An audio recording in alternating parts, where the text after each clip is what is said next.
utuye. Hari ibintu bitakugeraho, hari ibintu nyine ubona ko hari abandi byageraho wowe ntibyakugeraho. Ariko ndagira ngo mubwire ngo umugambi w'Imana icyo yagambiriye ku mwana w'umuntu izagikora. Reka mbabwire ukuntu Imana ari nziza, Imana ukuntu ari inyembabazi, Imana ukuntu idukunda. Uzi ko Nowa yabaje inkuge ari wenyine, hanyuma yamara kuzura Imana ikamubwira ngo genda ubwire abantu baze binjire mu nkuge. Kwinjira mu nkuge utabaje nabyo byananiye abantu. Ndabaramukije inshuti abakunzi b'Isezerano TV aho muri mu bice bitandukanye, haba mu Rwanda, muri diaspora, mu bice byose by'isi. Nimugira amahoro y'Imana. Amazina yanjye nitwa Ndorimana Eric, ndi umukristo mu itorero rya ADEPR muri paruwasi ya Kacyiru ku mudugudu wa Kinamba. Ndi umugabo wubatse, mfite umugore, tumaze kubyarana abana babiri, umukobwa n'umuhungu. Hanyuma ndashimira Imana kubw'uyu mwanya mwiza tubonye kugira ngo tuganire ijambo ry'Imana. Imana yashyize ku mutima wanjye kuri uyu munsi wa none kugira ngo turiganireho. Mwese rero aho muri mwiyumvemo ikaze kandi Imana iduhana umugisha mu izina rya Yesu Kristo. Munyemero mbere ya byose tubanze dusenga Imana, twiragize Imana muri iyi gahunda. Mana Data twese uri mu ijuru, Imana ishobora byose, Imana ifite imbaraga, Imana ifite ubutware, Imana ireba hose. Turagushimiye kukugira neza, turagushimiye kubw'umugambi wawe, turagushimiye kubwo kurinda kwawe. Izina rye ntabwo icyubahiro. Uyu mwanya rero turi imbere amaso yawe, turasengeye uyu mwanya twinjiyemo ijambo ryawe kwanga ubane natwe, udushyigikire. Uwumva Mwami Imana ijambo ryawe rimugire umumaro, kandi nanjye ugiye kuvuga he kuba ari jyewe, ahubwo mbe mikoro wowe urangurure ubwire ubwoko bwawe. Kandi Uwiteka Nyiringabo, Mwuka Wera aganze mu mitima yacu, ni mu izina rya Yesu Kristo, amina. Dushimiye Imana kuko iduhaye uyu mwanya muri iki gihe kitoroshye, igihe isi yose iri mu kaga cyangwa se ifite ikibazo gikomeye cyo kurwana n'icyorezo cya COVID-19. Ariko kandi duvuga ngo aho muri hose mukomere kandi mukomeze kwihangana, kandi umuntu wese agerageze kugira ngo akomeze kwirinda kugira ngo atandura. Tugiye kuganira ijambo ry'Imana Imana yashyize ku mutima wanjye kugira ngo tuganire muri uyu mwanya. Ni ijambo riri mu gitabo cy'Itangiriro ibice 7, duhereye ku murongo wa mbere. Ijambo Imana yavuze kandi ngira ngo n'uyu mwanya uryumve. Itangiriro ibice 7 umurongo wa mbere handitswe ngo, Uwiteka abwira Nowa ati, injirana mu nkuge n'abo mu nzu yawe mwese, kuko ari we nabonye ukiranuka mu maso yanjye muri iki gihe. Uwiteka abwira Nowa, aramubwira ati, injirana mu nkuge n'abo mu nzu yawe mwese, kuko ari wowe nabonye ukiranuka mu maso yanjye muri iki gihe. Ijambo Imana yampaye kuvuga muri uwo mwanya rifite intego ivuga ngo, Imana yambwiye ngo mbabwire mube maso kuko umugambi wayo wo uracyakomeje. Aya ni amagambo Imana yabwiye Nowa. Imana ivugana na Nowa kumubwira kwinjira mu nkuge. Mbere yari yaramubwiye ko agomba kubaza inkuge. Imana ibwira Nowa kubaza inkuge mu bice byaho 6 mu gitabo cy'Itangiriro. Iyo uhereye ku murongo waho wa 5, Imana yabwiye Nowa ngo abantu babaye babi, abantu bononye ingeso zabo, bakoze ibyo batakagombaga gukora, bakoresheje imibiri ibyo itaremewe, babaye abagome. Imana iravuga ngo ntabwo umwuka wanjye uzagumya kuruhanya n'abantu, kuko abantu ari abantu b'umubiri. Imana rero ibwira Nowa, kuko Nowa yagiriye umugisha ku Mana. Muri icyo gihe abantu babaye babi, Nowa yakomeje kubaha Imana, Nowa agendana n'Imana, Nowa akumvira Imana. Bibiri tubwira ngo Nowa we agirira umugisha ku Mana. Imana ishimwe cyane. Nowa amaze kugira umugisha ku Mana, Imana ibwira Nowa icyo igiye gukora. Ibwira Nowa ngo, Nowa dore abantu barahindutse, abantu naremye babaye babi, abantu naremye nzi ko bazambera ubwoko buzima barahindutse, icyo nari ngambiriye kuri bo si cyo bakoze. None Nowa ndabona ngiye kurimbura abantu, kandi nzarimbura n'isi n'ibirimo byose. None Nowa mvugane nawe, kuko wambereye inkoramutima. Imana ishimwe. Wambereye inkoramutima mu bintu byose, ntabwo wigeze ugaragaza gukiranirwa. Mu byo wakoze byose wagaragaje gukiranuka imbere yanjye. None ndavugana nawe ibi ngibi. Wowe Nowa, umva nkubwire, ngiye kurimbura isi, ngiye kurimbura abantu, ngiye kurimbura inyamaswa. Impamvu ni iyihe? Nicujije icyatumye ndema umuntu. Nshuti mwene data, mu bintu byose Imana yaremye, Imana yaremye ibimera, Imana irema ibintu byose byo mu isi, ariko imaze kurema umuntu, nicyo cyonyine, nicyo kiremwa cyatumye Imana yicuza. Imana yagize agahinda kuko yaremye umuntu, imurema mu ishusho yayo, imurema ari mwiza, imurema ashyirwa ku isi kugira ngo ategeke, agenzure ibyo mu isi byose. Ibintu byose byari biri mu bubasha bw'uwo muntu Imana yaremye, ariko amaze kugera ku isi, ibintu byo bimutwaza igitugu, ibintu biramuyobora, ibintu bimuhindura ukundi kuntu, bituma atatira urukundo n'ubushake bw'Imana. Imana itugirire neza cyane. Imana ibwira Nowa ngo ngiye kurimbura uyu muntu, ngiye kurimbura ibintu byose. Kucumura k'umwana w'umuntu niko kwagize ingaruka ku bintu byose byo mu isi. Icyaha cy'umwana w'umuntu nicyo cyatumye n'ibindi byose bigirwaho ingaruka, bikagirwaho n'umuvumo. Imana iturengere cyane. Imana ibwira Nowa ngo genda ubaze inkuge. Iramubwira ngo ibarize inkuge mu bice byaho bitandatu, here ku murongo wa 13. Irangumva Nowa, genda wibarize inkuge mu giti cyitwa gofero. Haleluya. Iyi nkuge nuyibaza, uyibaze neza. Imana imubwira ibipimo, imubwira uburebure, imubwira ubugari, imubwira ukuntu iyi nkuge igomba kuba imeze. Irangije Imana iramubwira ngo kandi iyi nkuge nujya kuyihoma, uzayihome ubushishi imbere n'inyuma. Imana ishimwe cyane. Uyihome ubushishi imbere n'inyuma. Mwene data unkurikiye, bisobanura iki? Bisobanura ko ugomba gukizwa ibiri imbere bikagaragara n'inyuma, ibiri inyuma bikagaragaza n'uriwe imbere. Ntabwo ari kwa kundi umuntu akizwa ngo ngewe agakiza ka mu mutima, oya, akuziye umutima gasesekara ku munwa. Ngo Nowa yumvira Imana. Haleluya. Nowa yumvira Imana. Mbibutse ko Nowa yari afite amakuru y'impamvu yo kubaza inkuge. Imana yari imuhaye amakuru y'ikigiye gukora. Imana ari mwe ngo nzarimbuza isi umwuzure. Nowa yari afite amakuru y'uko imvura igomba kugwa, ariko bitewe n'aho abantu bari batuye, bitewe n'igihe abantu bari bagezemo, bitewe n'abo mu gihe cya Nowa, abantu ngo bari batuye neza, bumvaga banezerewe, nta kibazo bumvaga bafite. Ngo bituma ubwo Nowa yabazaga inkuge, ntabwo bigeze batekereza ko imvura yazagwa. Nowa yarabaje baramuseka, ariko Nowa, ahantu utuye Nowa rwose nawe uradusetsa.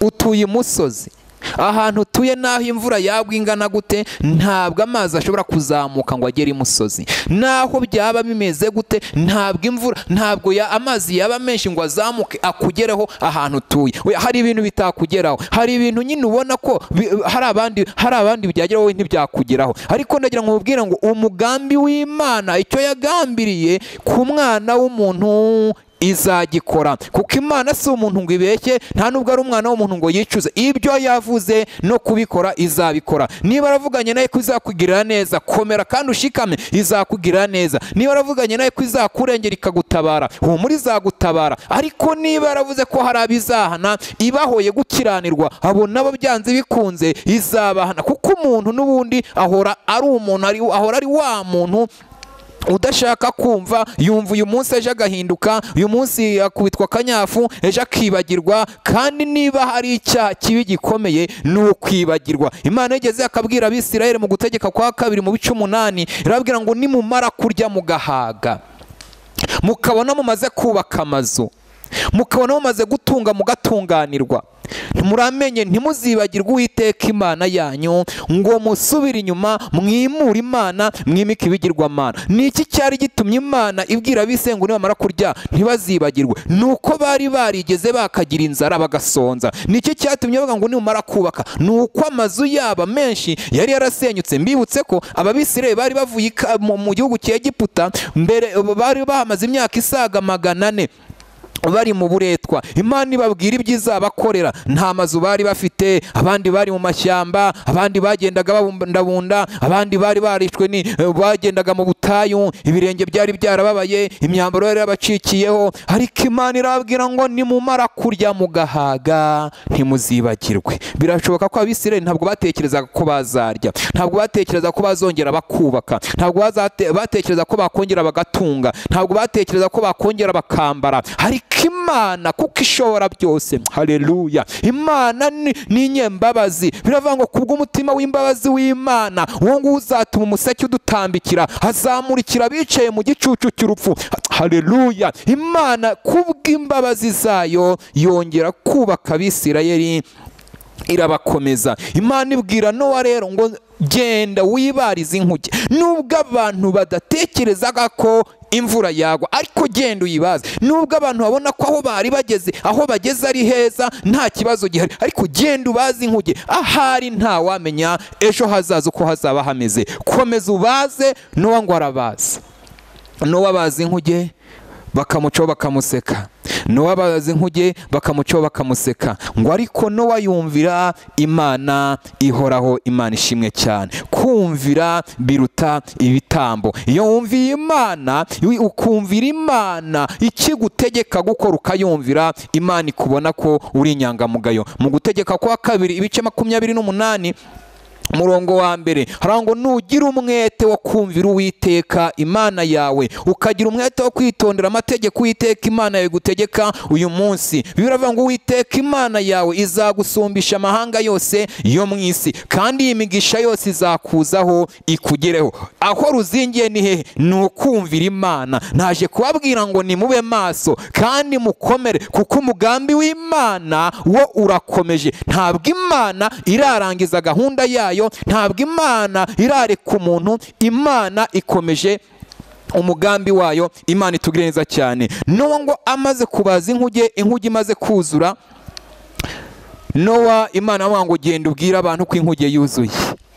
Genda utangariza abantu ko igihe kigeze, inkuge yuzuye kandi abantu bagomba kuyijyamo. Ngo Nowa aragenda abwira abantu ngo nimuze mwinjire mu nkuge, inkuge yuzuye. Reka mbabwire ukuntu Imana ari nziza, Imana ukuntu ari inyembabazi, Imana ukuntu idukunda. Uzi ko Nowa yabaje inkuge ari wenyine, hanyuma yamara kuzura Imana ikamubwira ngo genda ubwire abantu baze binjire mu nkuge. Kwinjira mu nkuge utabaje nabyo byananiye abantu, kwinjira mu nkuge utagizemo uruhare nabyo byananiye abantu. Reka mbabwire bene data, abantu muri iyi minsi bakomeje kugenda biyobagiza, bakomeje kugenda bimura Imana, bakomeje kugenda bagoreka ibirenge. Ariko nyamara imvura izagwa. Nowa yarabivuze, aravuga ngo imvura izagwa, nimuze mwinjire mu nkuge. Ariko abantu ntibabyumva.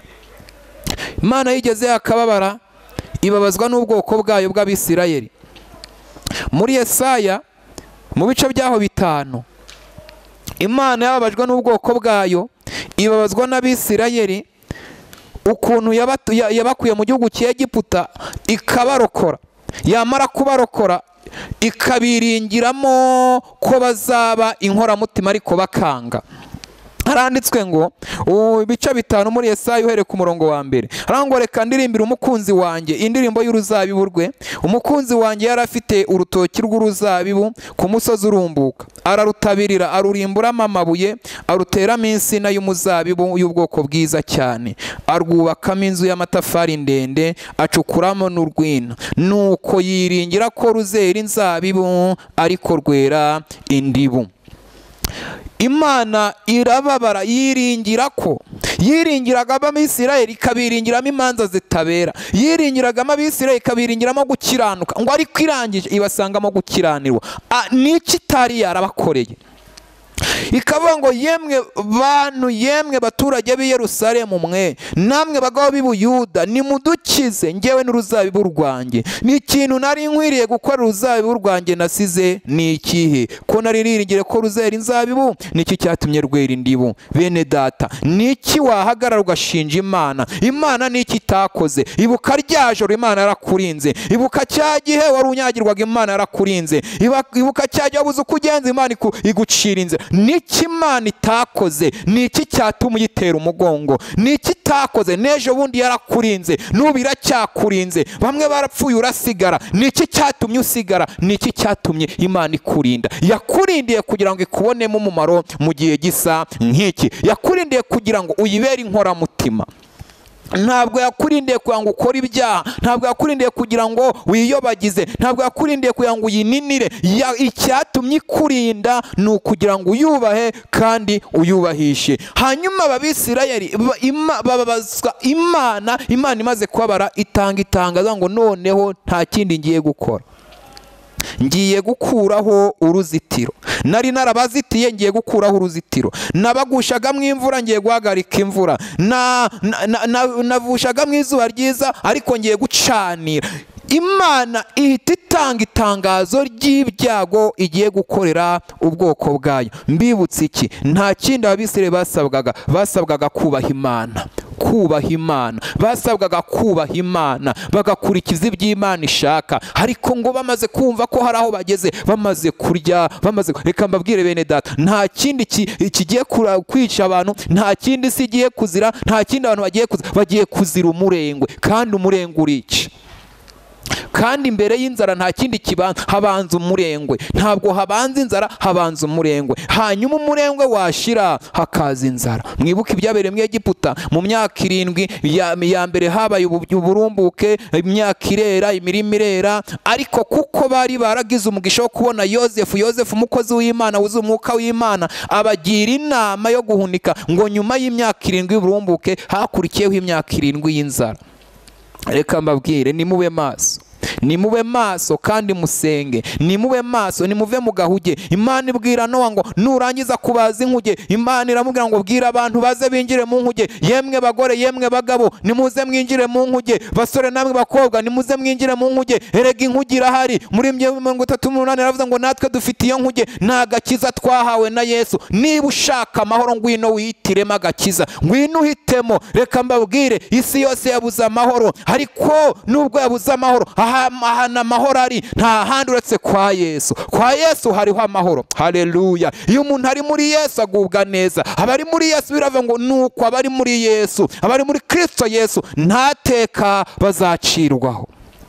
Imana ishimwe cyane, Imana ihimbazwe. Abari muri Yesu, kuba muri Yesu ni iby'igiciro. Niba ushaka amahoro, ushobora kugira kuba mu gihugu runaka gikomeye, amahoro ntuyabone, kuko amahoro atangwa na Yesu. Muri byari ngo amahoro Yesu aha abantu be ntagira akagero, nta nubwo arondoreka. Ayo mahoro niyo ahumuriza uyafite. Uyafite ntabwo wayakurwaho. Haleluya! Amahoro ya Yesu. Abantu babuza amahoro, abantu nta kindi sibuze, ibuza amahoro ya Yesu.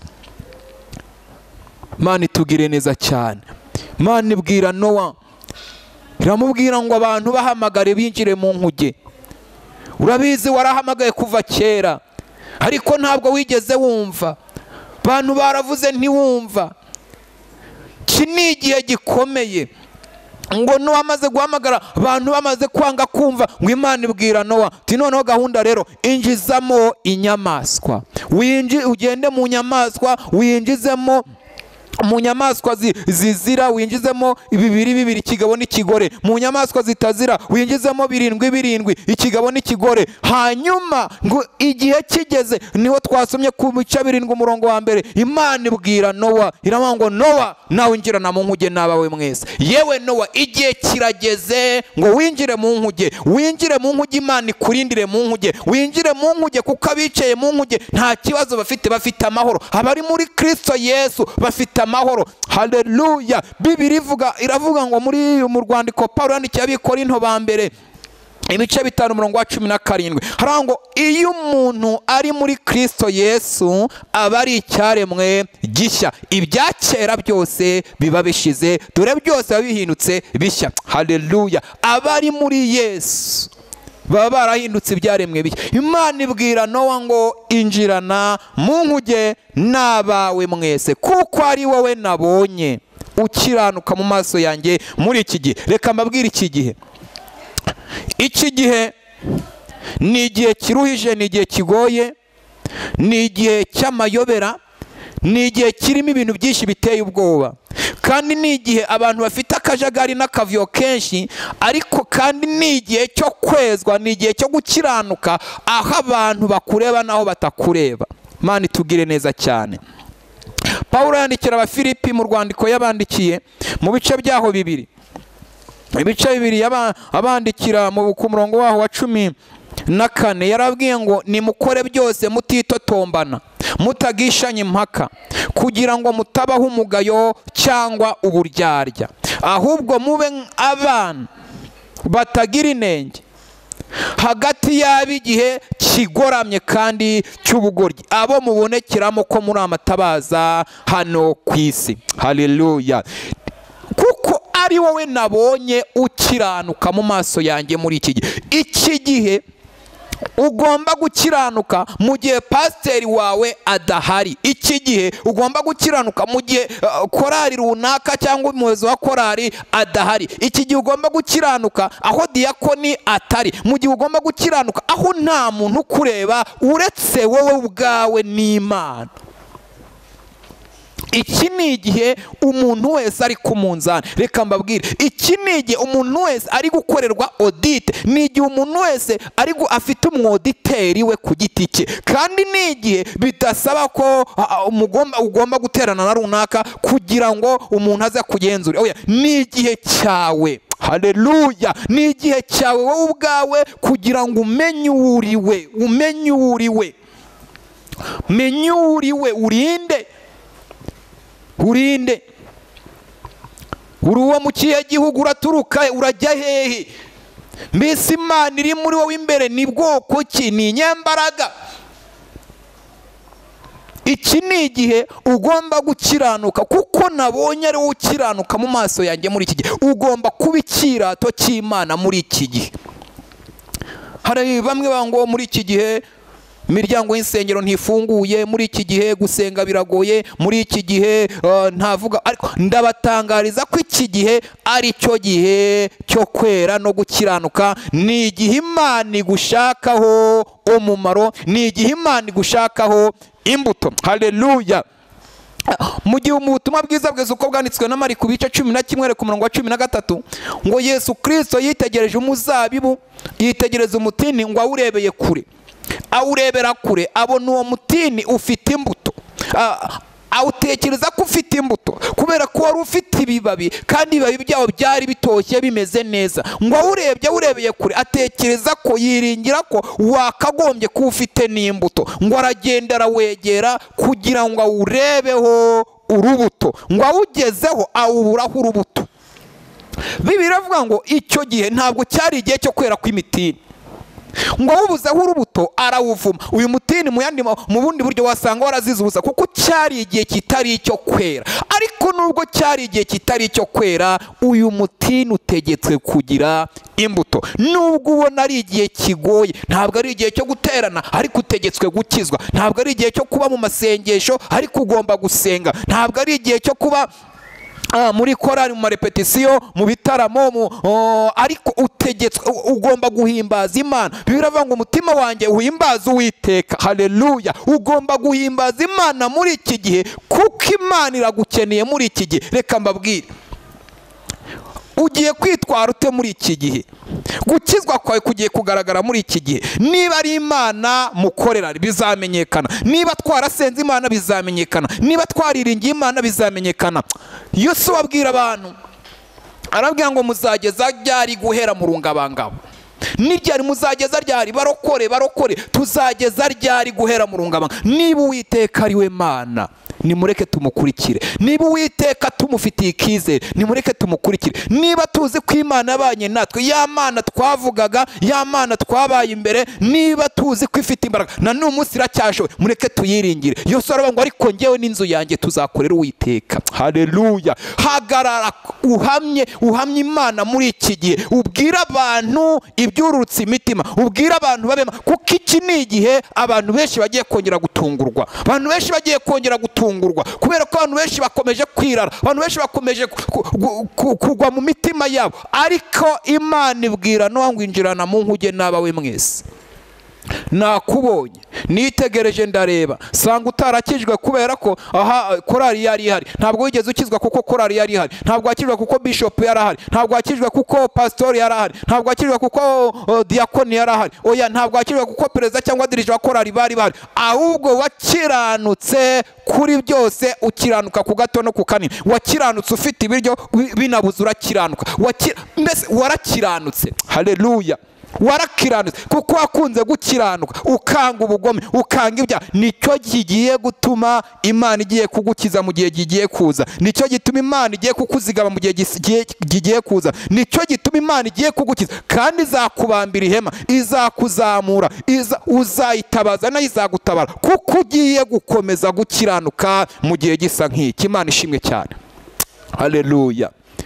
Iki gihe Imana irashaka ko dukizwa. Iki gihe irashaka ko twuzura umwuka wera. Ni igihe cyo kumaramaza. Ni igihe cyo kumaramaza, tugakora imirimo myiza, tukagira urukundo, tugakundana, tukagira imbuto nziza. Nubwo atari igihe cyo kwera k'umutini, ariko ni igihe cyo kwanga umutini ugaragareho imbuto. Imana ishimwe.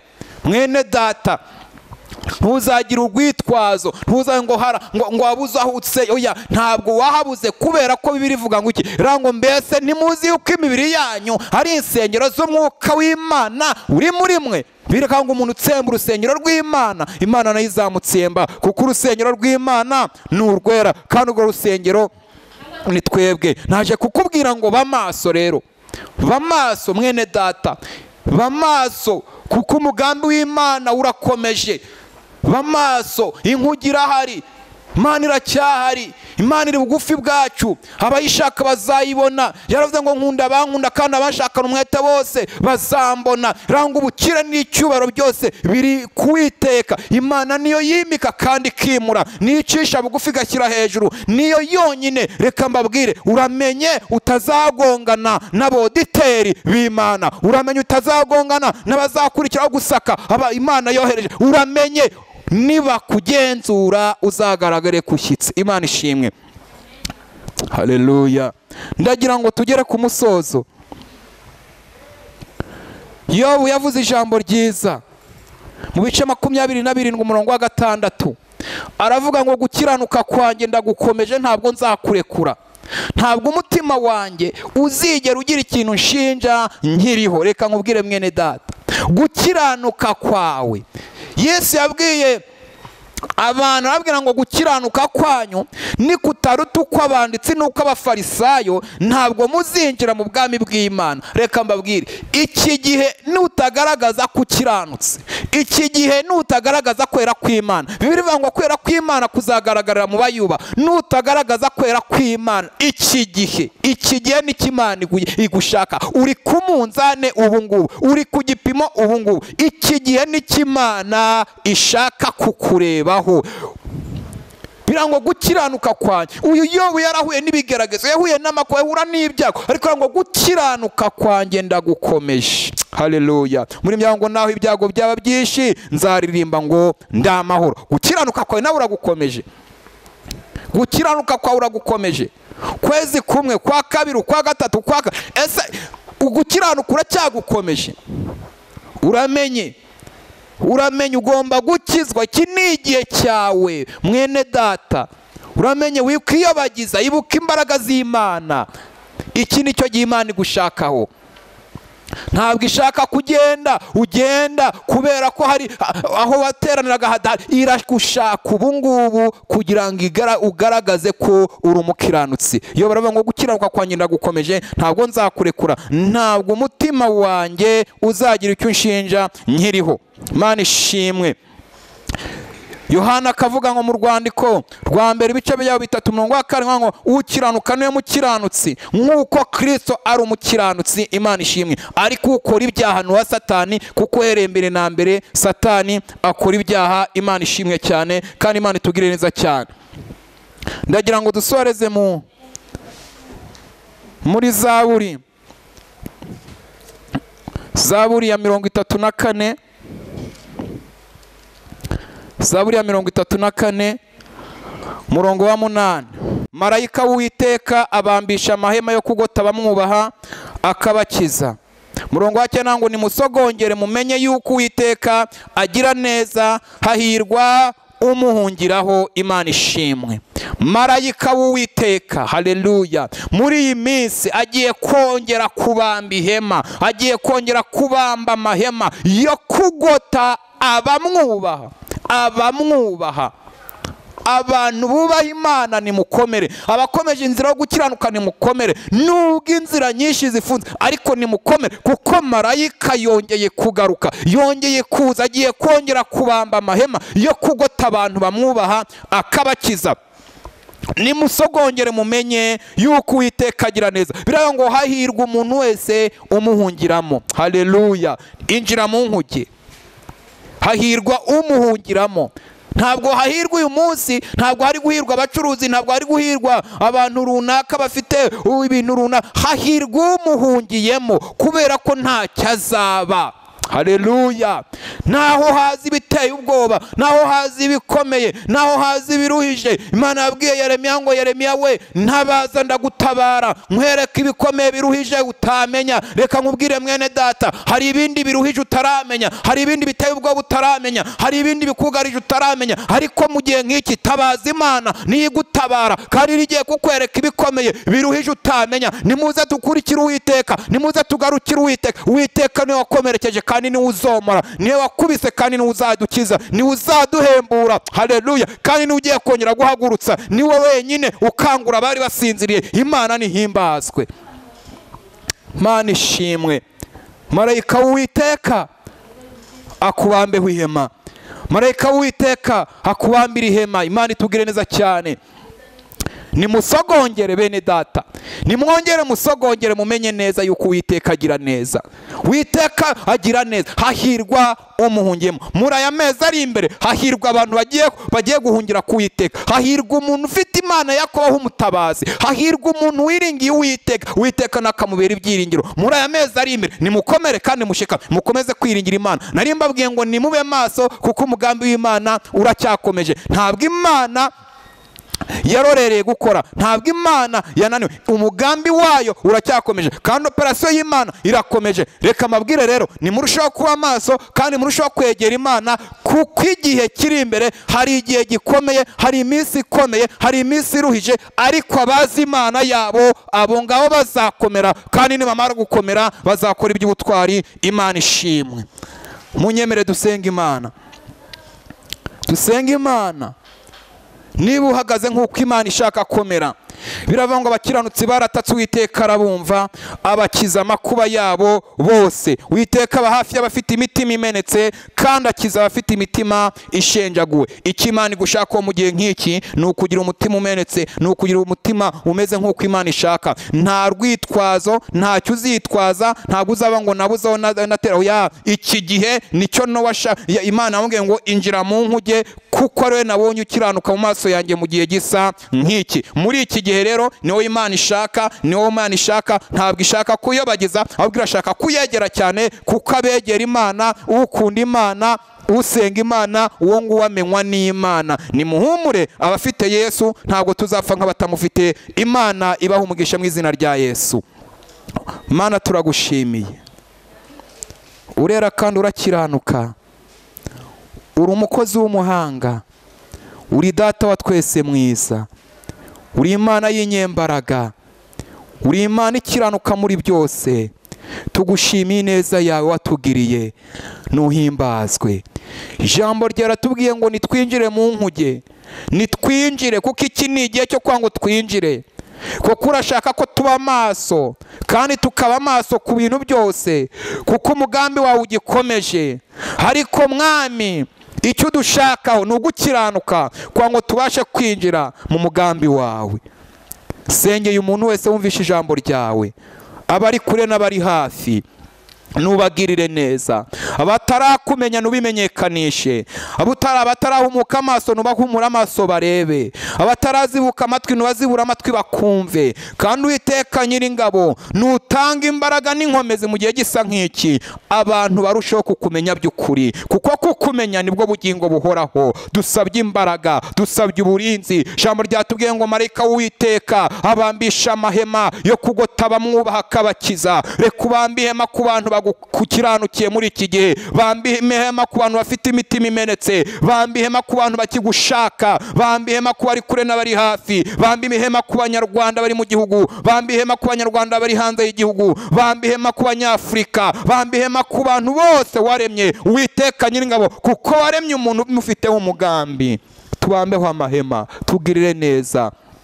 Turinde twebwe ubwacu n'ibyacu n'abacu, turindira aho turi, turindira aho tugenda. Uwiteka Nyiringabo, rindira abantu mu mirimo barimo, rindira abantu ahantu hose. Dusabye uburinzi bwawe, komeza ubane natwe, komeza ushyigikira ijambo ryawe. Ijambo ryawe urikurikirane, rigira umumaro mu matwi y'abaryumvise, rihindura imitima y'abaryumvise, kandi Uwiteka Nyiringabo rishora imizi, ryera imbuto. Urakoze Kristo, turagushimiye kuko mvise gusenga kwacu mu izina rya Yesu Kristo. Amina. Nshoje mbifurije umugisha w'Imana, kandi Imana ikomeze kubagirira neza. Ushaka ko twavugana, nimero yanjye nkoresha no kuri WhatsApp ni 0785 1995 18 0785 1995 18. Imana y'amahoro ikomeze kubana namwe kandi ikomeze kubaho umugisha aho muri hose mu bice bitandukanye by'isi yacu. Shalom. Mwari kumwe na Ndorimana Eric. Imana ibaho umugisha.